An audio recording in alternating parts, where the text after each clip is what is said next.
اللہ اکبر.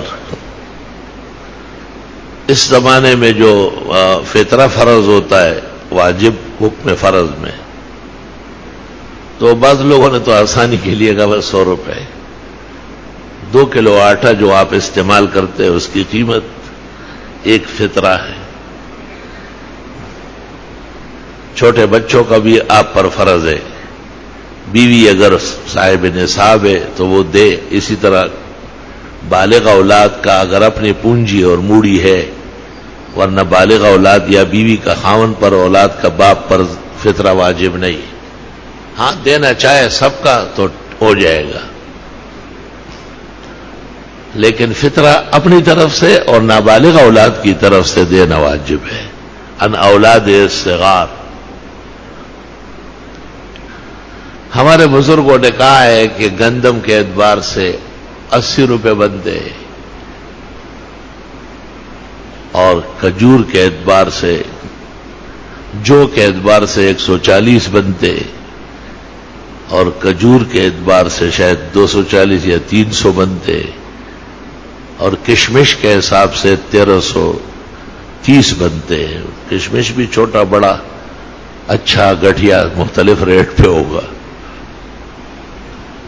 رسول اللہ صلی اللہ علیہ وسلم کے زمانے میں تو صاع من زبیب، 1 صاع کشمش دیا جاتا تھا، اور صاع من تمر، یا 1 صاع کھجور، اور صاع من بر، بلکہ گندم اور جو بھی 1 صاع. لیکن معاویہ رضی اللہ تعالیٰ عنہ کے دور اقتدار میں گندم روم سے منگوایا گیا اور بہت مہنگا پڑ گیا. صحابہ سے مشورہ کیا، سب نے فتوی دیا کہ صاع کی جگہ نصف صاع کافی ہے. صاع کہتے ہیں 3.5 کلو کو، تو نصف صاع ہو گیا 2.25 کلو. احتیاطاً 2 کلو کا حساب لگتا ہے. جو آٹا یا گندم آپ استعمال کرتے اس کی قیمت 1 فطرانہ ہے. بہتر ہے کہ کھجور کا حساب دے، اور بہتر ہے کہ کشمش کا حساب دے، تاکہ اس بہانے فقراء اور مساکین کو زیادہ رقوم مل جائے. سب لوگ آٹے کا حساب دے رہے ہیں، سب لوگ گندم کا، تو سہولت تو ہے لیکن چیزیں کم آ رہی ہیں. 1330 فی فرد دے، کتنی بڑی بات ہے، اور 80 روپے دے، کتنا بہت فرق ہو گیا. تو جنہیں اللہ تعالیٰ نے خزانے دیے ہیں، توفیق دی ہے، خرچ کرنے والا مزاج بھی دیا ہے، وہ اعلیٰ قسم کے کشمش کا ریٹ معلوم کرے اور پھر اپنا فطرانہ اس کے مطابق ادا کر لے. جو متوسط درجے کے لوگ ہیں وہ کھجور کا معلوم کرے، جو ان سے کے بعد ہے وہ جو کا ریٹ معلوم کرے. یہ سب چیزیں 3.5 کلو ہوگی. صرف گندم یا اس کا آٹا وہ 2.25 کلو ہوگا. وہ اس لیے کم پڑتا ہے کہ سب صاع ہے. صاع مانا 3.5 کلو. او دقیقاً او سویقاً من برن، تو وہ نصف صاع ہے، وہ کم پڑتا ہے. بہرحال علماء دین کا تو فتویٰ ہے کہ 1 آٹا اور 1 گندم کا اعتبار صحیح ہے، کوئی شک نہیں. فتویٰ ہم سب پر لاگو ہے اور ہم سب فتوے کے پابند ہیں.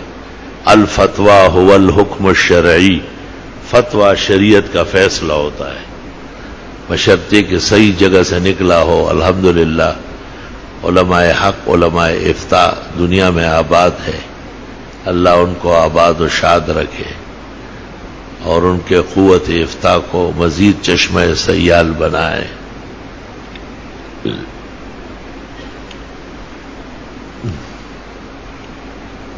زکوٰۃ یا فطرے کا مصرف مستحق مسلم ہے. عاقل بالغ ہونا شرط ہے. مجنون کو زکوٰۃ نہیں دی جا سکتی ہے اور نابالغ کو زکوٰۃ نہیں دی جا سکتی ہے. اور جس کو زکوٰۃ دیتے ہیں وہ خود صاحب نصاب نہ ہو. یہ گھروں میں عورتیں کام وام کرتی ہے، نوکرانیاں یہ وہ، بیویاں ان سے خوش ہوتی ہے تو وہ میلے کچیلے کپڑے پہنتی ہے اور بیوی کا بچا ہوا سالن لے جاتی ہے. بیوی ان کو کپڑا دے کر، ان کے پاس سونا ہوتا ہے، گھر میں سونا رکھا ہوا ہے، تو سونا اگر ان کے پاس ہو تو ہمارے زمانے کے مولوی صاحبان تو کہتے ہیں 1 تولہ سونا بھی 52.5 تولے چاندی سے بڑھ کر قیمت ہے، اس پہ زکوٰۃ آتی ہے. اگرچہ ہم اس فتوے سے اتفاق نہیں کرتے. ہمارے نزدیک سونے کا نصاب 7.5 تولہ ہے، اور 7.5 میں آدھا بھی کم ہے، 7 تولے ہے تو ہم زکوٰۃ کے قائل نہیں ہیں. اور 52.5 تولے چاندی ہے، اگر 7.5 نہیں ہے، صرف 52 ہے، تب بھی زکوٰۃ نہیں آئے گی، الا یہ کہ اس کے ساتھ نقد رقم بھی موجود ہے.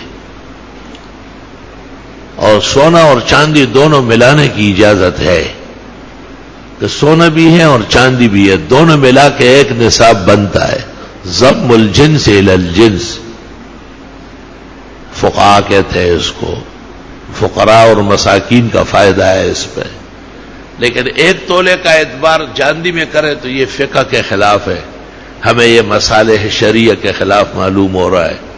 اس عاجز اور فقیر اور اس کا جتنے اہل افتاء سے اتفاق ہے وہ سب ان پر متفق ہے کہ یہ فتوے دینا کہ 1 تولہ سونا بھی چونکہ چاندی سے زیادہ قیمتی ہے لہذا ان پر زکوٰۃ فرض نے اختیار دیا ہے کہ جب تک مال واپس نہیں ہوا ہے ادائیگی میں تاخیر جائز ہے.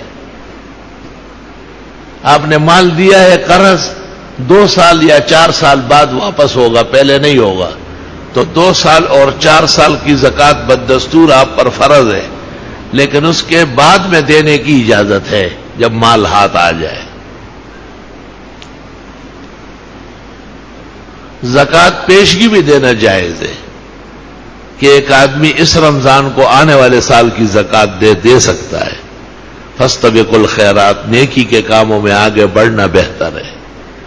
زکوٰۃ دینے میں قصداً تاخیر کرنا بغیر کسی وجہ کے مکروہ اور ناجائز ہے. فقراء اور مساکین گریبان پکڑیں گے.